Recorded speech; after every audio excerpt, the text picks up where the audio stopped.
This is Sheraz Abbasi, your business coach. Today we are going to talk about company valuations. This is a lengthy topic, so we will split it into two parts. Part 1, we will cover small companies, and in part 2, we will cover large companies and startup. So let's get started. What is a small company? A small company is one whose operations are simple and well within the control of its owners. Let's take an example. Two car dealerships. One sells used cars and one is a car dealership that sells nationally recognized brands like Toyota, Honda, or Kia.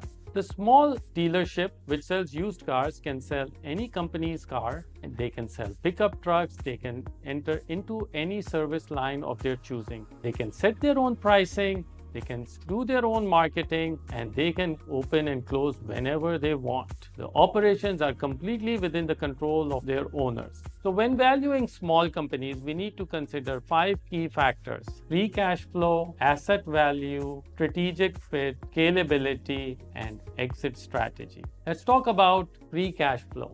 Free cash flow is the cash flow that is available to the owners after all expenses are paid and after all reinvestments have been done. There are many instances when a company has to reinvest in the business to keep going. Furthermore, you must reduce your key cash flow to take into account any contributions made by owners' relatives, spouses. For example, if the owner's spouse is the bookkeeper, you must reduce the free cash flow because you will need to hire a new individual. There are various multiples of free cash flow, ranges anywhere from 1.5 to 3.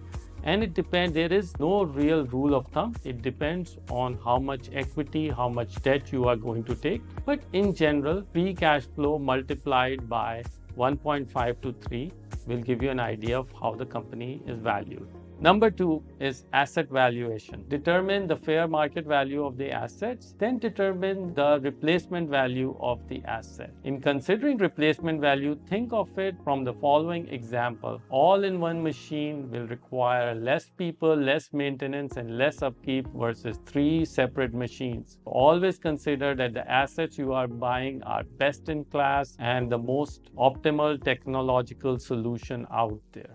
Point number 3 is strategic value. What strategic value is the new business going to bring? For example, if you are a sandwich shop operator, you don't want to consider a steak restaurant unless that's the direction of growth you want to take your business in. Similarly, if you're considering opening a 99-cent store, you need to consider what value is going to bring into your business. Are you going to learn about how to import cheap products? Are you going to learn about supply chain? Those are the decisions that you must make on your own in valuing small companies.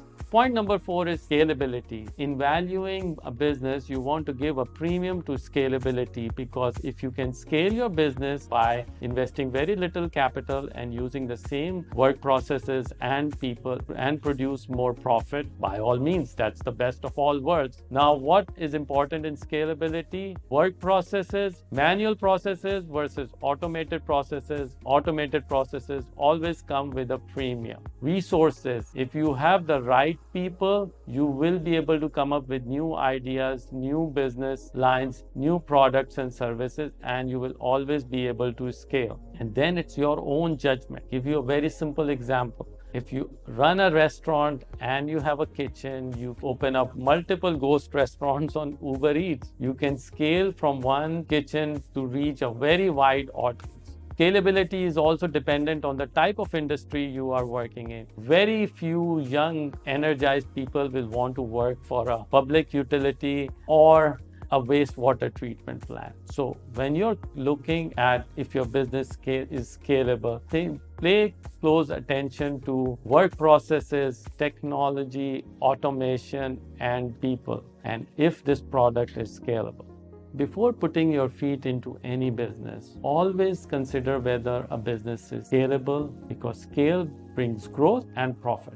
Point number 5 is exit strategy. Always want to give a premium to a business where you can exit easily, where there's plenty of buyers available all times, and where you will walk away with no liabilities whatsoever. Let me give you an example. Restaurant business. There's always buyers available for good, profitable restaurants. but there are various classes within. Sandwich franchises are easy to sell. Steakhouse, standalone hotels, unbranded hotels, very difficult to exit. Few buyers. Always give a premium to businesses where it is easy to exit and where there's always prospective buyers available for it. I hope you liked these points. Stay tuned for part 2 where we will discuss large businesses and startups.